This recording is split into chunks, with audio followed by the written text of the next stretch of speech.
So welcome back. Next topic is Gauss theorem. इसके पहले हम लोगों ने इलेक्ट्रिक फ्लक्स पढ़ा था।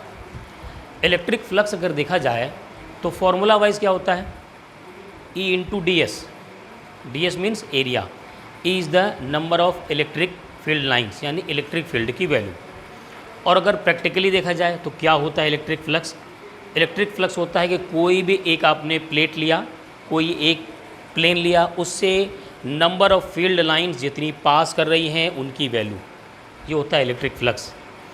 एक ख़ास बात इसमें ये थी कि ये जो फार्मूला था E डॉट डी एस, ये एक स्केलर क्वांटिटी होती है, यानी इनका रिजल्टेंट, यानी ये एक डॉट प्रोडक्ट होता है।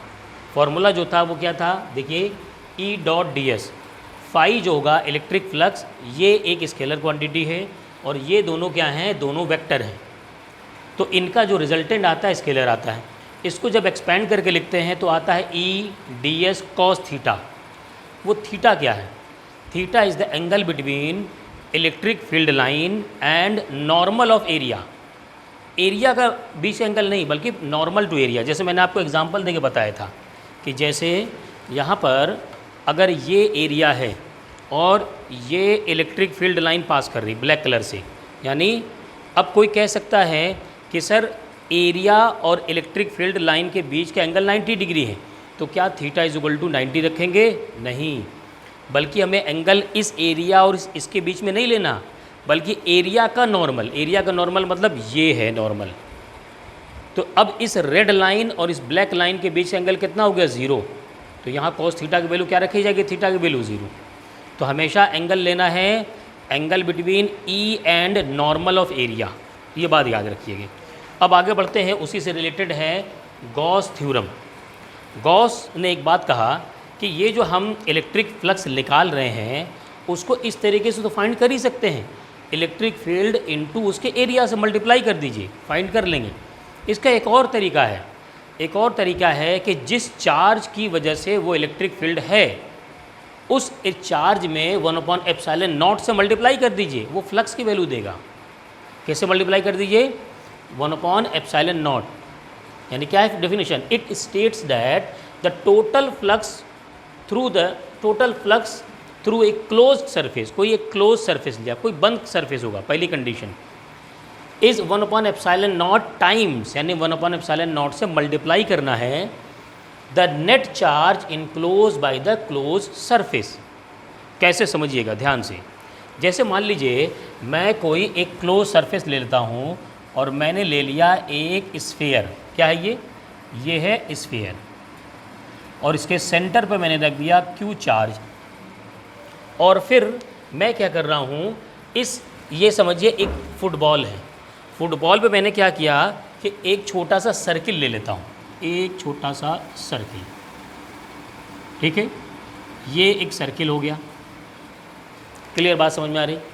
अब यहाँ से मैं कहूँ कि इससे Q चार्ज से इलेक्ट्रिक फील्ड इस लाइन पास कर रही, तो जो इलेक्ट्रिक फील्ड लाइन पास कर रही वो ये रही, ये E की वैल्यू है, E का डायरेक्शन।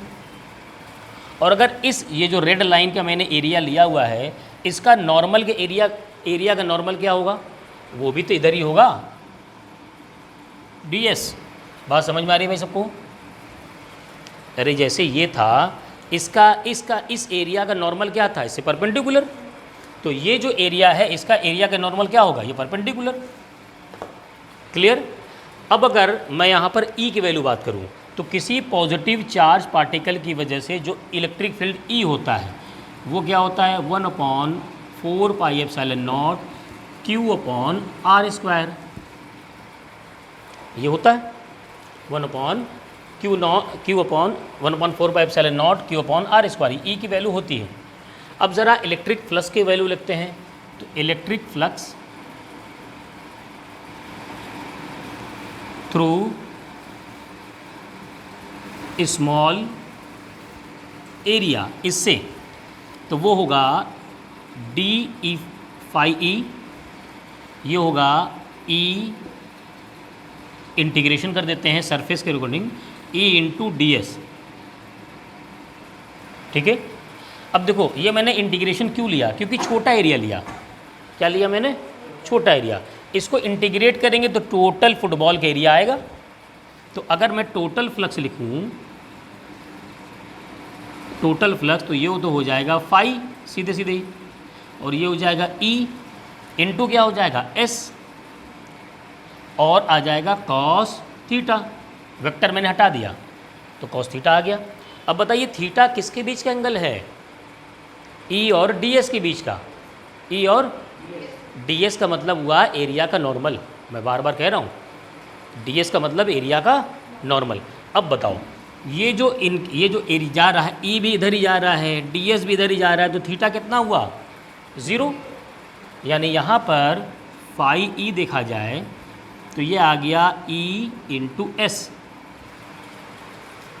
यहाँ पर कॉस 0 लिख देंगे, आप चाहें तो कॉस 0 लिख दीजिए। अब वैल्यू रख देते हैं। देखो यहाँ पर क्या है, फाई ई फ्लक्स,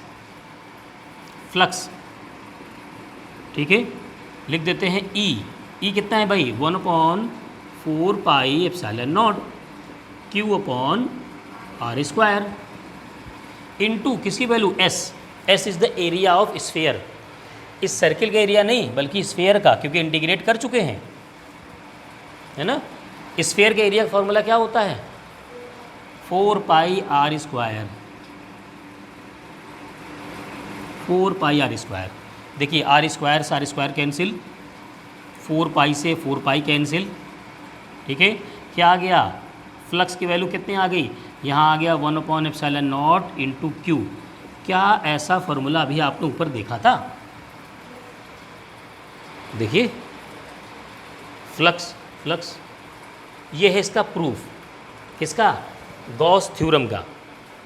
तो गॉस थ्योरम ने सिंपल सी बात कही, उन्होंने कहा कि एक चार्ज की वजह से वहाँ पर इलेक्ट्रिक फील्ड है, तो उस इलेक्ट्रिक फील्ड की वजह से किसी एरिया में फ्लक्स है। तो तुम फ्लक्स कैसे फाइंड करते हो? तुम फाइंड करते हो ई इंटू डी एस करके। एक काम करो, तुम ई इंटू डी एस मत करो, बल्कि 1/ε0 इंटू क्यू कर दो। क्या देगा? वो भी तुम्हें फ्लक्स देगा, लेकिन कंडीशन है क्या होना चाहिए? ये जो सरफेस होगा ना वो क्लोज होना चाहिए। Close surface. क्लियर? बात समझ में आ गई? अब इसी से मिल करके बनता है गॉसियन सरफेस। ये जो गॉस ने बात कही, इसी से क्या बनता है? Gaussian surface. गॉसियन सरफेस क्या है वो भी देख लीजिए। Gaussian surface is the A hypothetical close surface. कोई देखो होता नहीं सरफेस, हम बनाते हैं। क्या होता है? कोई चार्ज है, देखो समझो, जैसे चार्ज है Q, मैं कहता हूँ इसके चारों तरफ ये गॉसियन सरफेस है। हाँ ठीक है, गॉसियन सरफेस है क्योंकि क्लोज है। मैं कहता हूँ चलो इसके Q चार्ज पर एक काम कर दो, मैं सिलेंड्रिकल ले लेता हूँ। ये क्या, ये गॉसियन सरफेस है? हाँ गॉसियन सरफेस है। कोई भी क्लोज सरफेस गॉसियन सरफेस हो सकता है जो उस चार्ज को कवर कर ले। आप कार में बैठे हैं, कार के अंदर चार्ज आप हैं, तो कार क्या है? एक गॉसियन सरफेस है क्योंकि क्लोज है। Clear?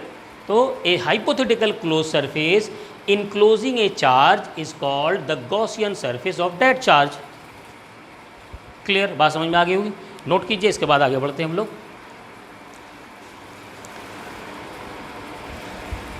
So next topic is field due to an infinitely long charge wire. देखिए ध्यान समझिएगा, है ना। अभी हम लोग इसको अप्लाई करना सीखेंगे। कैसे? हमने क्या किया, कोई एक चार्ज वायर ले लिया, ये पॉजिटिव चार्ज वायर है, ठीक है।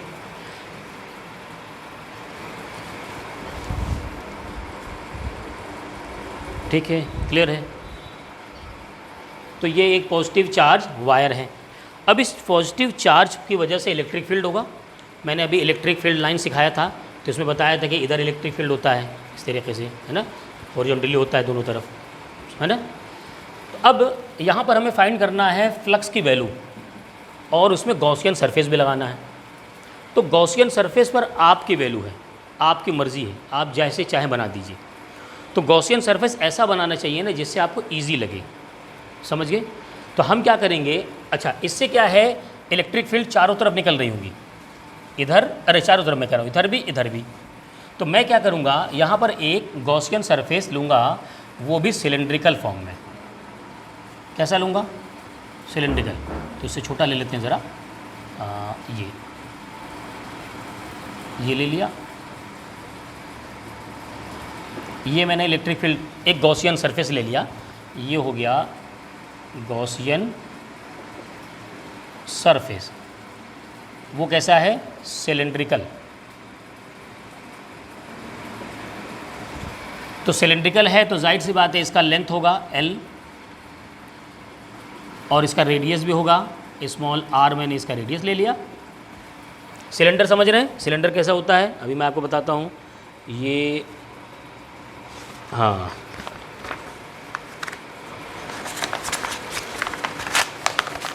ये सिलेंडर है,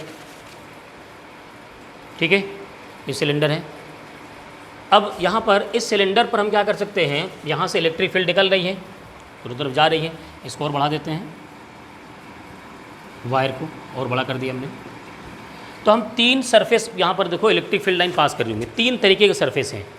एक तो सरफेस ये कर्व वाला है, दिख रहा है, एक सरफेस ये वाला हुआ, एक सरफेस यहाँ हुआ, ठीक है। तो तीन एरिया छोटा छोटा ले लेते हैं। तो एक एरिया हमने ले लिया ये, जिसको हमने कह दिया DS1। एक एरिया ले लिया ऊपर, ये ऊपर वाला एरिया πr², इसको कह दिया DS2। और एक एरिया ले लिया ये ले लिया DS3। सही है। DS1 यहाँ एरिया कट कर दिया, DS2 और DS3। अब बताओ इससे इलेक्ट्रिक फील्ड कैसे पास करता है।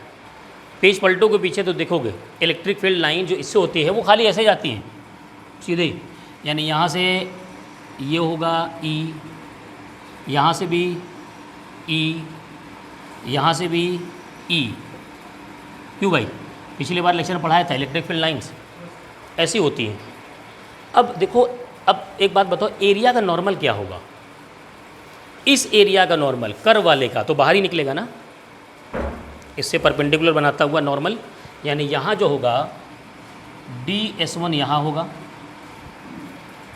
इस वाले एरिया का नॉर्मल तो ऊपर जाएगा।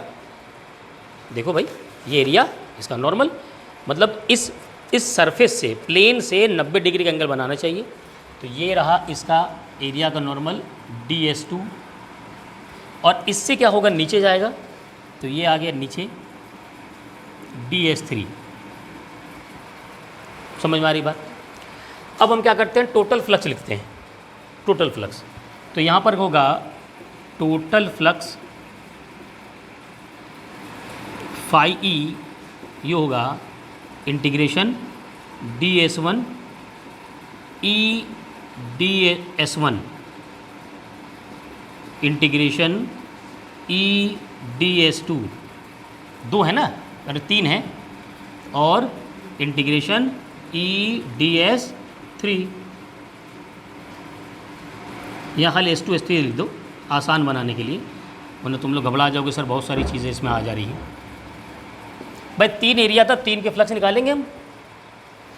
चलो ज़रा एक काम करते हैं, इसको जो है कॉस थीटा के टर्म में लिख देते हैं। तो क्या हो जाएगा, E S1 S cos theta 1, ठीक है। ये क्या होगा, E S2 cos theta plus E S3 cos theta. Simple, एकदम आसान है, इसमें तो कोई दिक्कत नहीं। अब ज़रा E और S1 के बीच में एंगल बताओ कितना है। E और S1 के बीच में एंगल 0, तो E S1 cos 0, और E S2 के बीच में एंगल बताइए 90, हाँ, और E S3 के बीच में एंगल 90। क्या cos 90 की वैल्यू 0 होती है? तो ये दोनों तो 0 हो गए, यानी जो फ्लक्स की वैल्यू आ गई हमारी वो आ गई E S1। ज़रा S1 की वैल्यू क्या होगी, फॉर्मूला क्या होगा? S is the area of cylinder. क्या होता है, कैसे पता करते हैं? 2πRL। कैसे, देखो सीखना, ये है, बताओ इसका एरिया कितना होगा, दिस इंटू दिस होगा। अरे इस साइड से मल्टीप्लाई कर दो, सिंपल एरिया है ना। ये साइड और ये साइड याद रखना, ये साइड L है और ये साइड क्या बनता है, जब मैं इसको गोला बना देता हूँ सर्किल, 2πR। इसीलिए इसका एरिया बन जाता है 2πR इंटू L। याद रहेगा, यानी यहाँ पर फ्लक्स का जो वैल्यू आ गया S1 की जगह लिख दो E into 2πRL, equation first. क्यों भाई, समझ में आए सबको? जल्दी से ध्यान दीजिए सभी लोग, कॉन्सेंट्रेट कीजिए तो मैं आगे सिखाऊं।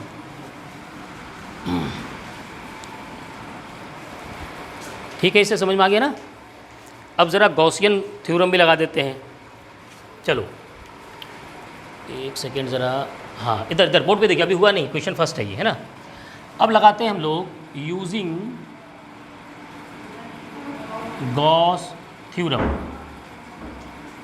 क्या गॉस थ्योरम ये नहीं कहता कि जो फ्लक्स होता है वो होता है 1/ε0 इंटू क्यू? यही कहा उन्होंने, नोट मत करो भाई, समझिए, यही कहा उन्होंने। क्या हम लोग जानते हैं कि charge density, linear charge density, जिसे हम डेल्टा से रिप्रेजेंट करते हैं, वो होता है Q/L। Linear charge density, surface charge density और वॉल्यूम चार्ज डेंसिटी। तो लीनियर वाला है, लाइन है ना खाली। क्या यहाँ से Q की वैल्यू डेल्टा इंटू एल आएगी? क्या हम लिख सकते हैं phi E is equal to 1/ε0 into delta into L? Q की वैल्यू उठाए यहाँ रख दिया, इक्वेशन 2। तो एक इक्वेशन बनाया हमने फ्लक्स के थ्रू से, E की वैल्यू निकाला और फ्लक्स की वैल्यू, और एक फ्लक्स की वैल्यू निकाला गॉस थ्योरम से। दोनों को बराबर कर दो, ये भी फ्लक्स है ये भी फ्लक्स है, ये हो जाएगा E into 2πRL is equal to 1/ε0 into delta L. देखो L से L कैंसिल हो रहा है और E की वैल्यू क्या आ रही है, 1/2πε0 डेल्टा इंटू 1/r, या R कर दो खाली, ये आ गया भाई। क्या हमें दिख रहा है E is inversely proportional to R? E is inversely proportional to R है। अच्छा हाँ, अब सही है, और सही है ना। एक्चुअल में हमें रिलेशन देखना था R से, यानी R जैसे जैसे बढ़ेगा E की वैल्यू कम होगी। R जैसे जैसे बढ़ेगा वहाँ पर E की वैल्यू क्या होगी, वो कम होती जाएगी, इलेक्ट्रिक फील्ड की वैल्यू कम हो जाएगी। ये पूछा जाता है कि जब क्या होता है और यही रिलेशन आता भी है, यही रिलेशन हमें वहाँ पर आता भी है। ठीक है, तो इलेक्ट्रिक फील्ड का फॉर्मूला ये रहा, किसके लिए, जब कोई चार्ज वायर हो, field due to an infinitely long charge wire. Note कीजिए, इसके बाद थिन स्फीयर के लिए फाइंड करेंगे हम लोग। So next topic is electric field due to uniformly charge infinite plane sheet. ये कोई एक प्लेन शीट है, समझ रहे हैं, ऐसे, और इस पर क्या प्लस चार्ज है दोनों तरफ। तो इधर भी इलेक्ट्रिक फील्ड होगा और इधर भी इलेक्ट्रिक फील्ड होगा, और इसके नॉर्मल होगा इस तरीके से। अब मुझे इस इलेक्ट्रिक फील्ड की वजह से क्या करना है, electric field due to uniformly charge infinite plane sheet, वो इलेक्ट्रिक फील्ड E की वैल्यू फाइंड करनी है। तो उसको फाइंड करने का मेरे पास तरीका है वही गॉसियन सरफेस बना करके। हम क्या करेंगे, गॉसियन सरफेस बनाएंगे। हमने क्या किया, सरफेस बनाया और वो बना दिया सिंपल, वही सिलेंडर ले लिया, फिर एक इनक्लोज सिलेंडर। वो सिलेंडर ऐसे है, इधर भी निकलेगा। तो क्या हुआ, देखिए ये सिलेंडर इधर से पास करके उधर निकल गया। ठीक है, तो ये रहा हमारे पास गॉसियन सरफेस। हमने एज्यूम कर लिया अपनी तरफ से, ये बना हुआ नहीं है, हमने एक हाइपोथेटिकल लिया है इसे बस, कि इसकी वजह से इलेक्ट्रिक फील्ड होगा तो हम गॉसियन सरफेस बना देते हैं। और वो कैसा लिया है, सिलेंडर। अब देखिए इस सरफेस पर फिर वहीं से क्या करेंगे, 3 एरिया ले लेंगे। 3 सरफेस है इसके, किसी सिलेंडर के 3 फेस होते हैं, एक फेस ये, दूसरा फेस ये, और तीसरा ये पूरा। तो चलो ये पूरा जो है, ये पूरा, इसको एक कह देते हैं। तो मान लो ये रहा, ठीक है, ये हो गया हमारा S1। और इस वाले फेस पर, यहाँ वाले पर, यहाँ पर कर देते हैं, एक सरफेस ले लिए छोटा सा, इसको कह देते हैं S2। और यहाँ पर एक सरफेस ले लेते हैं, इसको कह देते हैं S3। अब तीनों को ज़रा नॉर्मल ड्रॉ कर देते हैं। इस एरिया का नॉर्मल तो इधर होगा ना, DS2, इस एरिया का नॉर्मल ऊपर जाएगा ना, DS1। कैसे समझो, ये रहा, यहाँ पर कोई प्लेन लोगे तो इसका नॉर्मल तो ऊपर जाएगा, यहाँ पर प्लेन लोगे इसका नॉर्मल इधर जाएगा, ये रहा प्लेन नॉर्मल, ये रहा प्लेन नॉर्मल, तो ये रहा DS3। इलेक्ट्रिक फील्ड कैसा होगा? इलेक्ट्रिक फील्ड तो ऐसे पता करो, ये रहा शीट, ये रहा प्लस, इलेक्ट्रिक फील्ड इधर होगा और इधर होगा, यानी सीधे सीधे इलेक्ट्रिक फील्ड E इधर हुआ, E इधर हुआ और E इधर हो गया, सिंपल। ठीक है, अब तीनों के लिए क्या करेंगे? टोटल फ्लक्स लिखेंगे। कैसे लिखते थे? अब ज़्यादा डीप में जाने की ज़रूरत नहीं है, हम सीधे सीधे फ्लक्स E लिखेंगे। और कैसे लिखेंगे? एक एक करके लिखते जाओ।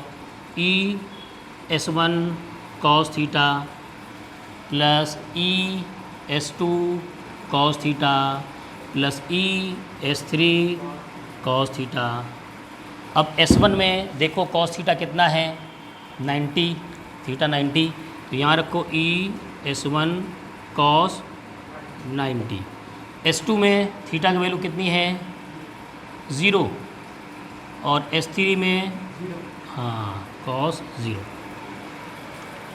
हम क्या करेंगे, ये जो फ्लक्स है ना, इसको लिखने के लिए एरिया, अब फॉर्मूला नहीं लिखेंगे, एरिया कह देंगे A। इसका एरिया A है, इसका एरिया A है, बस ले लिया। तो हम क्या करेंगे, यहाँ क्या आ जाएगा? EA, अच्छा ठीक है, EA। तो यहाँ से फाई E कितना आ गया? 2EA, equation first. क्लियर? यहाँ तक तो समझ में आ गया ना? मीटिंग एंड करके दोबारा ज्वाइन कर लीजिए।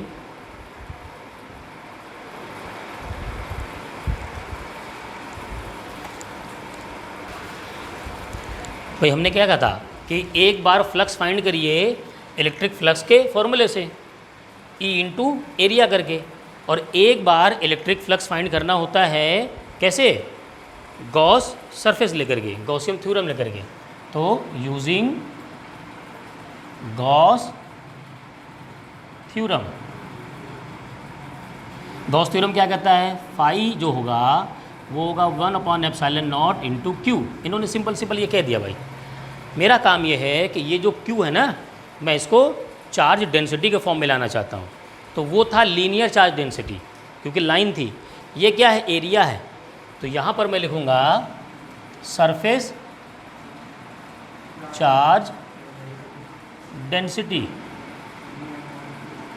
इसको रिप्रेजेंट करते हैं सिग्मा से, होता है Q/A, Q/A। ठीक है, सही है। अब यहाँ से क्या Q की वैल्यू सिग्मा इंटू A आ जाएगा। पिछले डेरिवेशन में ये A की जगह L लिया था हमने, क्योंकि वो लीनियर था, लाइन। ये क्या है? एरिया है। और मैं 3 चीज़ें पढ़ा चुका हूँ, linear charge density, surface charge density और वॉल्यूम चार्ज डेंसिटी। वॉल्यूम में क्या लिखते हैं यहाँ पर? Q/V। Very good. तो यहाँ पर क्या हो जाएगा? फाई E 1/ε0 इंटू क्यू की जगह सिग्मा A, इक्वेशन 2। अब इक्वेशन 1 में भी फाई निकाला था, इक्वेशन 2 में भी फाई निकाला, क्यों दोनों को साथ काम कर दें। तो क्या कर लेंगे? फ्रॉम इक्वेशन 1 एंड 2, इक्वेशन 1 से आया था 2EA इज इक्वल टू, ये आएगा सिग्मा इंटू A से A कैंसिल, E की वैल्यू क्या आ जा रही है? σ/2ε0। यानी कि किसी इनफाइनाइट प्लेन शीट की वजह से, किसी एरिया की वजह से जो इलेक्ट्रिक फील्ड होगा उसकी वैल्यू ये होगी। या तो ये लिख दीजिए या फिर सिग्मा की जगह वैल्यू रख दीजिए। क्या रखेंगे? Q/एरिया। सिंपल। हो सकता है न्यूमेरिकल में आपको ये ना दे, वो डेंस एरिया दे दे और Q दे दे, तो आप सिग्मा निकाल लीजिए, यहाँ रख दीजिए। तो गॉस थ्योरम का फ़ायदा क्या है? गॉस थ्योरम अप्लाई करके हम कई डिफरेंट शेप के इलेक्ट्रिक फील्ड की वैल्यू फाइंड कर ले रहे हैं, वरना इन सबको इलेक्ट्रिक फील्ड की वैल्यू फाइंड ना हो पाती। तो उसमें क्या होता है? इसमें चालाकी करनी पड़ती है। समझिएगा, जब भी आपको किसी सरफेस में, किसी एरिया में आपको electric field, electric force find करना हो, तो वहाँ गॉस सरफेस अपने हिसाब से एज्यूम कीजिए और ऐसा एज्यूम कीजिए ना कि ज़्यादातर वाले ज़ीरो हो जाएं। ज़ीरो कब होते हैं? एंगल से ज़ीरो होते हैं। देखो हमने 2 केसेस ज़ीरो किए थे, इन दोनों कैसे निपटा दिया? cos 90 ज़ीरो कर दी इसको। मतलब ऐसा सरफेस लो कि 2-4 इलेक्ट्रिक फील्ड तो cos 90 पे आने लगे तो ज़ीरो हो जाएंगे। cos 0 पे जो आएगा वो तुम्हारा बन जाएगा, सिंपल सिंपल। समझ गए? ऐसा सरफेस लेना चाहिए। ऐसा सरफेस मत ले लो जिसमें बहुत सारे जो है टुकड़े टुकड़े बन जा रहे हो। अब मतलब पेंटागन ले लिए होते तो फंस जाते। पेंटागन में ई और उसके बीच में जो है 30 डिग्री 60 डिग्री बनता रहता, तो कहाँ से वैल्यू लाते? या तो 0 बनाओ या तो 90 बनाओ। 0 बनाओगे तो 90 cos 0 की वैल्यू 1 होगी, या तो 90 बनाओगे तो सीधे फॉर्मूले को वो 0 कर देगा। बात समझ में आ गई? इसके बाद 2 सरफेस और हैं, नेक्स्ट लेक्चर में उसे पढ़ाएंगे। ठीक है, नोट कर लीजिए।